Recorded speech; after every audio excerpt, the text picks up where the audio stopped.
안녕하세요. 오늘 저희가 함께 파헤쳐볼 자료는 좀 특별합니다. 레딧의 보글헤드라는 커뮤니티에서 벌어진 비트코인에 대한 아주 격렬한 토론인데요. 보글헤드가 누구냐면 뱅가드 창립자 잭 보글의 철학을 따르는 분들이에요. 저비용 인덱스 펀드에 기계처럼 꾸준히 돈을 넣어서 한 30년, 40년 뒤를 바라보는 뭐랄까 투자의 정도를 걷는 분들이죠. 바로 이분들이 지금 세상에서 가장 뜨겁고 변동성 높은 자산, 비트코인을 만났을 때 과연 어떤 이야기가 오갔을까요? 오늘의 목표는 이겁니다. 수십 년간 검증된 전통 투자 원칙이라는 안경을 쓰고 비트코인을 한번 들여다보는 거죠. 과연 뭐가 보일지? 이게 정말 흥미로운 게 단순히 뭐 구세대랑 신세대의 충돌 이런 게 아니거든요. 이건 가치의 정의 자체를 두고 벌이는 거의 뭐 근본적인 전쟁에 가깝습니다. 보글헤드한테 가치라는 건 기업의 이익이나 배당처럼 지금 바로 측정할 수 있고 또 예측 가능한 현금 흐름에서 나오는 거잖아요. 그렇죠. 반면에 비트코인 지지자들한테 가치는 네트워크 참여자나 미래 기술이 만들어낼 가능성이라는 눈에 보이지 않는 믿음에서 나오죠. 이 토론은 결국 증명된 과거냐 상상 속의 미래냐 당신은 어디에 돈을 걸 거나 이 질문을 던지고 있는 겁니다.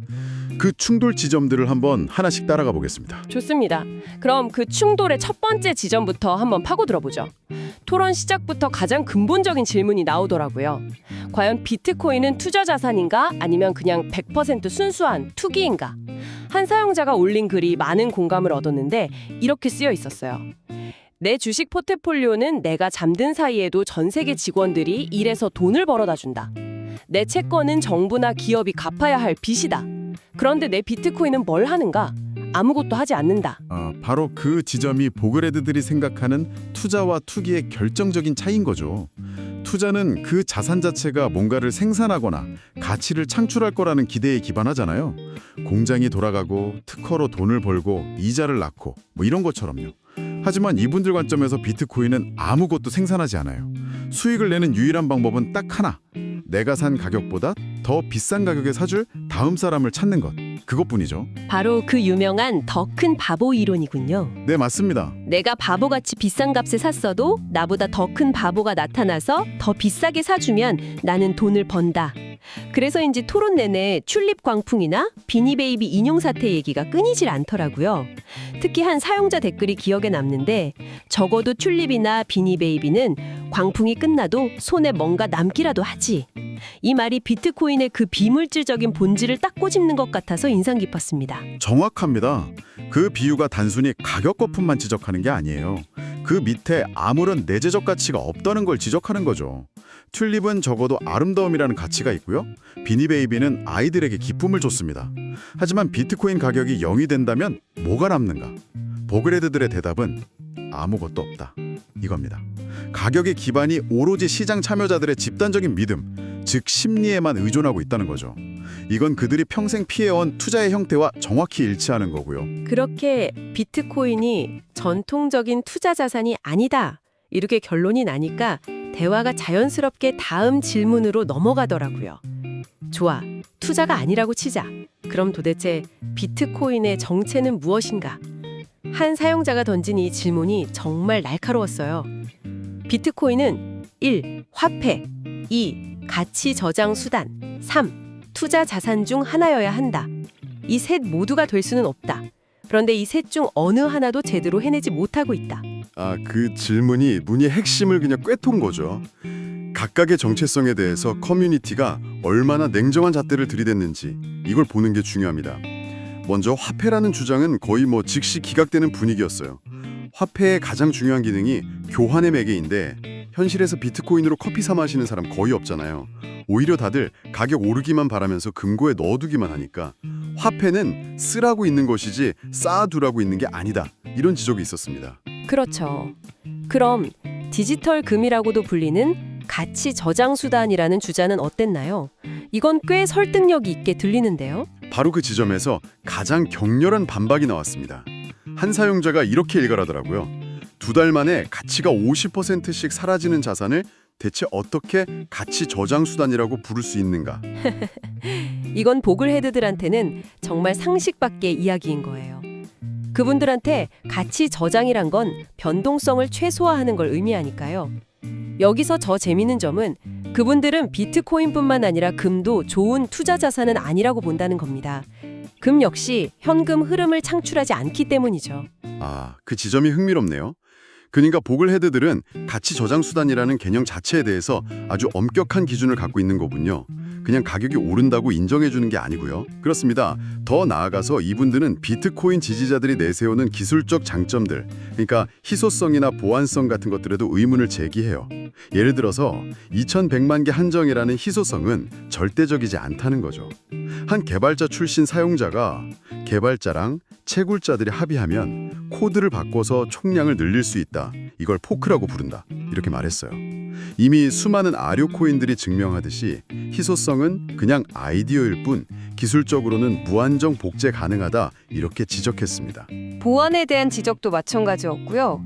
블록체인 기술 자체는 안전할지 몰라도 대부분의 사람들은 복잡한 개인 지갑 대신에 코인베이스 같은 중앙화된 거래소를 이용하잖아요. 맞아요. 결국 탈중앙화의 이상을 믿고 투자했지만 현실에서는 또 다른 은행 같은 기관을 믿어야 하고 해킹 위험에 그대로 노출된다는 그 모순을 지적하는 목소리가 높았습니다. 맞습니다.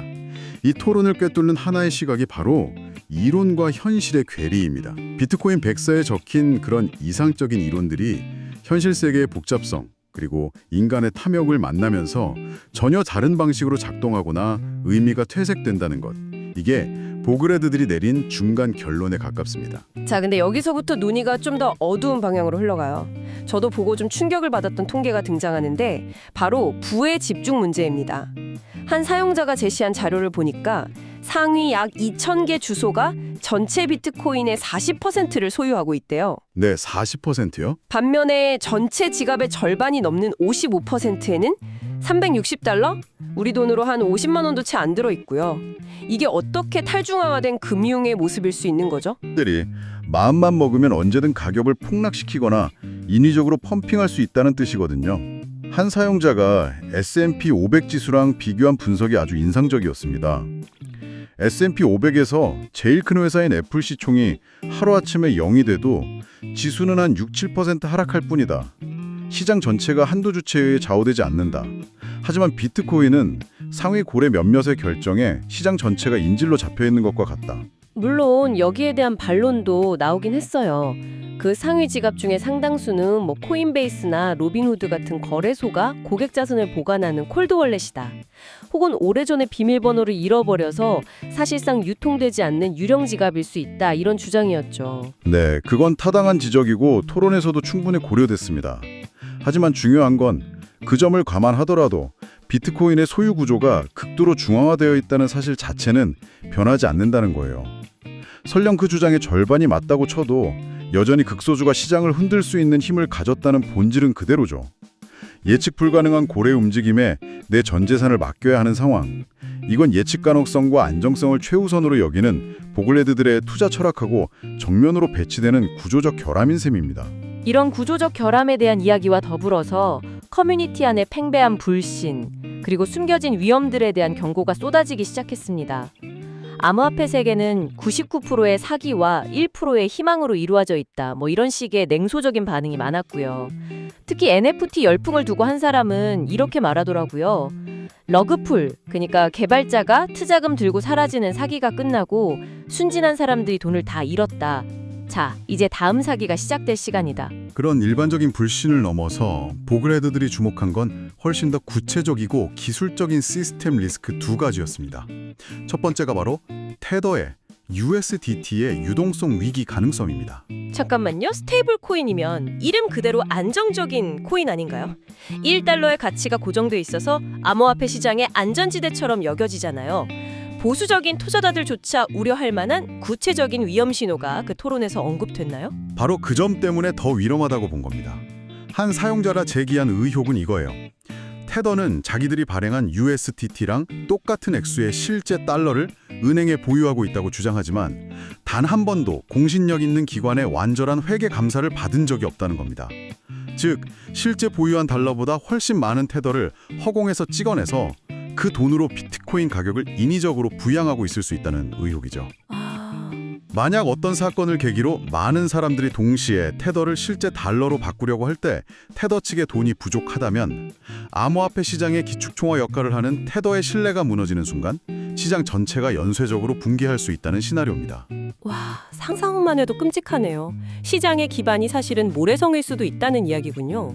그럼 두 번째 기술적 위험은 뭐였죠? 바로 양자 컴퓨터의 위협입니다. 자신을 암호화 커뮤니티 소속이라고 밝힌 한 사용자의 경고였는데 이건 정말 SF 영화 같은 이야기였어요. 향후 10년 안에 지금과는 비교도 안 될 정도로 강력한 양자 컴퓨터가 등장하면 비트코인의 보안을 책임지는 핵심 암호 체계 SHA-256을 깨트릴 수 있다는 겁니다. 그러니까 지금 수조 달러의 가치가 미래에 나올 컴퓨터 한 대에 의해서 순식간에 0이 될 수도 있다. 와, 장기 투자를 신봉하는 보그레드들한테는 그야말로 악몽 같은 시나리오겠네요. 그렇습니다. 물론 여기에 대한 반론으로 이미 양자 컴퓨터 공격을 막을 수 있는 양자 내성 암호 기술이 개발 중이라는 의견도 있었어요. 하지만 보글헤드들 관점에서 중요한 건 이겁니다. 이 자산의 근본적인 생존이 미래에 벌어질 국가 단위의 기술 경쟁에서 반드시 이겨야만 보장된다는 사실 자체. 이건 그들이 이해하는 투자 리스크의 범주를 아득히 뛰어넘는 거죠. 기업 실적이 나빠질 위험과는 차원이 다른 존립 자체에 대한 불확실성이니까요.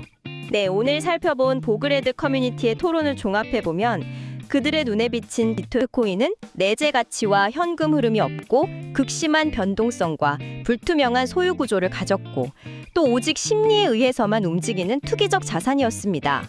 중요한 건 이게 단순히 변화를 두려워하는 꼰대의 시각이 아니라 수십 년간 자본시장에서 검증된 가치와 위험이라는 잣대로 새로운 현상을 아주 냉정하게 분석하려는 시도였다는 점이에요. 맞습니다.